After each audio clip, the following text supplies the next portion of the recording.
welcome back to Be the Topper. This is part 3 of chapter 2 trading of class 12 और आज के videos में हम जो टॉपिक्स कवर करने जा रहे हैं उसको पहले आप पूरा देखना। हो सकता है वीडियोस थोड़ा जल्दी जल्दी आएँ आपके लिए, तो हम वीडियो को बिना टाइम बर्बाद किए देखते हैं। और जो अर्लियर वीडियोस हैं वो सब आपको प्लेलिस्ट में मिल जाएंगी, आप जाकर देख लेना वहाँ पे। तो हम सबसे पहले बात करेंगे नीट सिस्टम की। देखो नीट सिस्टम क्या होता है, इसके बारे में हम कई बार ऑलरेडी बात कर चुके हैं। अगर आपने क्लास 10 से अगर आप पढ़ रहे हो 11 में पढ़ा है तो बात कर चुके हैं, बट फिर भी यहाँ पर एक टॉपिक है तो हम उसको अच्छे से समझेंगे कि भाई नीट क्या होता है। तो देखो सबसे पहला जो हमारा स्टॉक एक्सचेंज है जो कि इस नीट वाले सिस्टम को लेकर आया था वो था एनएससी। एनएससी दुनिया में ऐसा फर्स्ट एक्सचेंज है जिसने सैटेलाइट कम्युनिकेशन टेक्नोलॉजी का इस्तेमाल किया था ट्रेडिंग के लिए। और एनएससी क्या है? नेशनल स्टॉक एक्सचेंज है, जिसका फुल फॉर्म आपसे एमसीक्यू में पूछा जा सकता है। अब एनएससी का जो ट्रेडिंग सिस्टम है उसी को हम लोग बोलते हैं नीट, जिसका फुल फॉर्म है national exchange for automated trading. तो देखो यहाँ से आपको अभी तक 3 क्वेश्चन ऑलमोस्ट बन चुके हैं। अगर एमसीक्यू की बात करें तो आपसे नेशनल स्टॉक एक्सचेंज का फुल फॉर्म ये पूछ, एनएससी का फुल फॉर्म पूछ सकते हैं, नीट का फुल फॉर्म पूछ सकते हैं, और आपसे ये भी पूछ सकते हैं कि वर्ल्ड में ऐसा कौन सा फर्स्ट एक्सचेंज था जिसने सैटेलाइट कम्युनिकेशन टेक्नोलॉजी का इस्तेमाल किया था ट्रेडिंग के लिए। ठीक है, अब national exchange for automated trading जो है ये एक state of the art client server based application है। State of the art client server based application का मतलब होता है कि क्लाइंट के लिए बहुत ही ज़्यादा स्टेट ऑफ द आर्ट मतलब बहुत ही एक्स्ट्राऑर्डिनरी, बहुत ही अच्छी टेक्नोलॉजी है जो कि क्लाइंट को हमेशा क्लाइंट सर्वर बेस्ड है। तो क्लाइंट के लिए होती है, ये हमेशा आपके पास रहेगी, आप इसको इस्तेमाल कर सकते हो। और ये जो नीट का सिस्टम है ये क्यों लाया गया है? To achieve minimum response time, कि भाई जो भी हमारे ट्रेडिंग प्लेटफॉर्म पे आ रहा है, यहाँ पे ट्रेडिंग कर रहा है, उसको मिनिमम रिस्पॉन्स टाइम लगे। जो भी जैसे कि मैंने कोई ऑर्डर डाला है तो एकदम बहुत कोशिश करता है सिस्टम कि बहुत जल्दी से मेरा मैचिंग ऑर्डर ढूंढ दे और मेरा ट्रेड कर दे। And maximum system availability, maximum system availability हो। जो पहले आउटक्राई सिस्टम होता था उसमें ऐसा नहीं होता था कि आपको सारी चीज़ें एक जगह पे मिल जाएंगी, बट अभी क्या है कि आपको सारी चीज़ें नीट के प्लेटफॉर्म पे आप देखोगे, वेबसाइट खोलोगे तो आपको आराम से अपने पीसी पे वो सारी चीज़ें दिख सकती हैं। और इसका जो अप टाइम रिकॉर्ड है वो 99.7% का है। तो ये छोटी छोटी चीज़ें, छोटे छोटे फैक्ट्स हैं जो आपको याद रखना है। आई थिंक एमसीक्यू में पूछा जा सकता है। अब यहाँ पर एक और इम्पॉर्टेंट एमसीक्यू बन रहा है जो कि ये कह रहा है the NEAT system supports an order driven market where in orders match on the basis of price and time priority. जो नीट सिस्टम है ऑर्डर ड्रिवन मार्केट को सपोर्ट करता है। और ये जो चीज़ है ना ऑर्डर ड्रिवन मार्केट, इसको आप याद रखना, आपसे ये एमसीक्यू में पूछा जा सकता है कि ऑर्डर ड्रिवन मार्केट में क्या होता है, क्या चीज़ है ये। तो यहाँ पर क्या होता है कि जो ऑर्डर्स होते हैं वो प्राइस और टाइम की प्रायोरिटी पर मैच होते हैं। और मैंने पिछले वीडियोस में प्राइस और टाइम प्रायोरिटी आपको अच्छे से बता दिया है कि पहले कि टाइम प्राइस मैच होना चाहिए, उसके बाद भाई जिसने जल्दी ऑर्डर किया होगा प्लेस उसका ऑर्डर मैच हो जाता है। तो ये छोटी छोटी चीज़ें हैं जो आपको पता होनी चाहिए। आगे आते हैं मार्केट टाइप्स पे। सबसे पहले यहाँ पे जो मैंने ये चीज़ बना रखी है आप इसको ज़रा समझो। ये क्या कह रहा है कि सबसे पहला एक चीज़ होती है हमारे पास सेबी, जो रेगुलेटरी अथॉरिटी है। सेबी के 2 स्टॉक एक्सचेंजेस होते हैं, national stock exchange and Bombay stock exchange. अब हम जो किताब पढ़ रहे हैं वो बेसिकली नेशनल स्टॉक एक्सचेंज पे एंड देन सीएम पर, कैपिटल मार्केट पर बेस्ड है। तो एनएससी में ही हमारे पास 4 मार्केट होते हैं, एक wholesale rate market, capital market, F N O segment और सीडी सेगमेंट। अब जो सीएम है उसके भी 4 और मार्केट हैं further, normal market, auction market, odd lot market और रिटेल डेट मार्केट। ठीक है, तो यहाँ पर ये चौथा दे नहीं रखा है, पता नहीं क्यों, वैसे बुक में तो है बट इस पीडीएफ में आई थिंक नहीं है, कुछ प्रॉब्लम है या फिर कहीं पीछे होगा, मुझे नहीं पता। बट यहाँ पर देखो 4 लिखा हुआ है, 4 टाइप्स ऑफ मार्केट। तो 4 टाइप्स ऑफ मार्केट है। तो अब हम इसको मैं एक बार क्लियर कर देती हूँ, उसके बाद आपको समझाती हूँ मैं ये। अब आते हैं अपने मार्केट टाइप्स को समझेंगे। तो जो कैपिटल मार्केट सिस्टम है यहाँ पर हमारे पास 4 टाइप्स ऑफ मार्केट होते हैं। सबसे पहला है हमारे पास नॉर्मल मार्केट। नॉर्मल मार्केट में बहुत सारी बुक टाइप्स होती हैं हमारे पास, और जिसमें ऑर्डर्स अलग अलग तरीके से सेग्रीगेट करके रखे जाते हैं, जैसे regular lot orders, special term orders, stop loss orders, और अलग अलग ऑर्डर के हिसाब से अलग अलग ऑर्डर बुक्स होती हैं। और ये सब जो चीज़ें हैं ये आपको चैप्टर में आगे हम बताएंगे। ऑक्शन मार्केट क्या होता है? ऑक्शन मार्केट में ऑक्शंस लगाए जाते हैं। कौन लगाता है इसको, इनिशिएट कौन करता है? एक्सचेंज इसको इनिशिएट करता है on the behalf of trading members. तो यहाँ से आपसे एमसीक्यू की भी पूछा जा सकता है कि ऑक्शन कौन इनिशिएट करता है और किसके बिहाफ पे इनिशिएट होते हैं और क्यों होते हैं, सेटलमेंट रिलेटेड रीजंस के लिए। ऑर्डर्ड मार्केट क्या है? Ordered market facility limited physical market के लिए एंड ब्लॉक ट्रेड सेशंस के लिए अवेलेबल होती है। अभी जो दो टर्म आपके पास आ गए हैं जो आपको बिल्कुल समझ नहीं आ रहे होंगे, ये आपको आगे जाके हम पढ़ाएंगे। ये चैप्टर में बहुत अच्छे तरीके से, यहाँ पर ज़्यादा इन्फो नहीं है इसके बारे में, तो हम जब पीछे ये टॉपिक आएगा तो हम उसको अच्छे तरीके से समझेंगे। और अब हम आ जाते हैं ट्रेडिंग सिस्टम यूजर्स हायरार्की पे। देखो इस सोसाइटी में भी, हमारे घर में भी, और किसी जब जब आप एक स्कूल में पढ़ रहे होते हो वहाँ पर भी एक हायरार्की होती है। पहले प्रिंसिपल होता है, फिर टीचर होते हैं, फिर मॉनिटर्स होते हैं, है ना, क्लास रिप्रेजेंटेटिव्स होते हैं, उसके बाद स्टूडेंट्स आते हैं।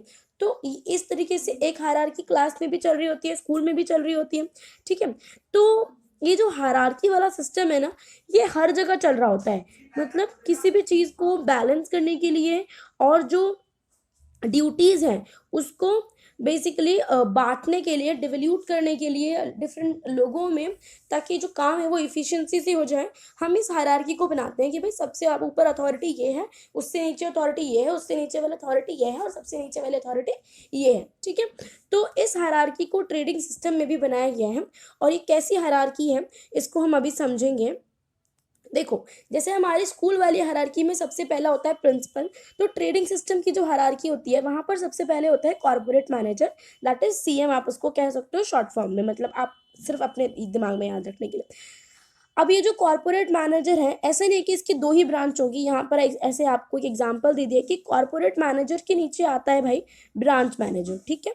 जैसे कि प्रिंसिपल के नीचे आता है टीचर, उस तरीके से कॉर्पोरेट मैनेजर के आगे आता है, उसके नीचे आता है ब्रांच मैनेजर, उसके आगे आते हैं भाई हमारे पास जो होते हैं वो डीलर, ठीक है। तो सबसे पहले हमारा हो गया कॉर्पोरेट मैनेजर, उसके बाद हमारा हो गया ब्रांच मैनेजर, उसके बाद हमारा हो गया डीलर। तो अब आपको ये बात समझ में आ गई है, बट इसमें भी कुछ पॉइंट्स दे रखे हैं जिसको हमें बहुत अच्छे तरीके से समझना है, क्योंकि यहाँ से भी आपसे एमसीक्यू आ सकते हैं, पूछे जा सकते हैं। And this is very very easy. आपको मैं एक टेक में समझाऊंगी ना, बिल्कुल आपको समझ में आ जाएगा, बस थोड़ा सा ध्यान लगाने की ज़रूरत है। ये सब कुछ बहुत ईजी है, बस आपको पढ़ते जाना है, पढ़ते जाना है, और तो ज़्यादा कुछ है भी नहीं, ठीक। तो इन जो हमने पढ़ लिया भाई, कॉर्पोरेट मैनेजर होता है, उसके नीचे ब्रांच मैनेजर होता है, उसके नीचे डीलर होता है। अब इन लोगों के बारे में हमें थोड़ी थोड़ी इन्फो पढ़नी है, बस आपका ये टॉपिक एकदम पूरा क्लियर हो जाएगा। तो अब अगर हम कॉर्पोरेट मैनेजर पर आते हैं, तो कॉर्पोरेट मैनेजर सबसे पहले तो एक a user placed at the highest level in a trading firm. देखो, अगर आपके पास बुक है ना, तो जहाँ जहाँ भी मैं अंडरलाइन करती हूँ ना, तो आप हमेशा अपनी बुक लेके बैठा करो और वहाँ वहाँ पे उसको अंडरलाइन कर लिया करो, क्योंकि ये भी जो मैं पढ़ा रही हूँ वो मैं उतना ही पढ़ाती हूँ आपको जितना इंपॉर्टेंट है। फालतू की अगर इसमें भी कोई चीज़ लिखी होती है तो I don't refer these things in videos.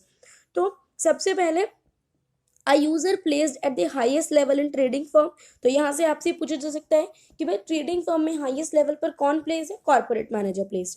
अब ये जो कॉर्पोरेट मैनेजर है, ये end of the report receive करता है अपने ब्रांचेस के ट्रेडिंग मेंबर के। बेसिकली ब्रांच मैनेजर के जो end of the trade report होते हैं कि भैया तुमने आज कितना ट्रेड किया, कितने सेटल किए ट्रेड्स, कितना क्या हुआ क्या नहीं हुआ, किस तरीके से आज काम चला पूरे दिन में, कितने रुपए का ट्रेड कर पाए, कितने ऑर्डर्स मैच नहीं हो पाए।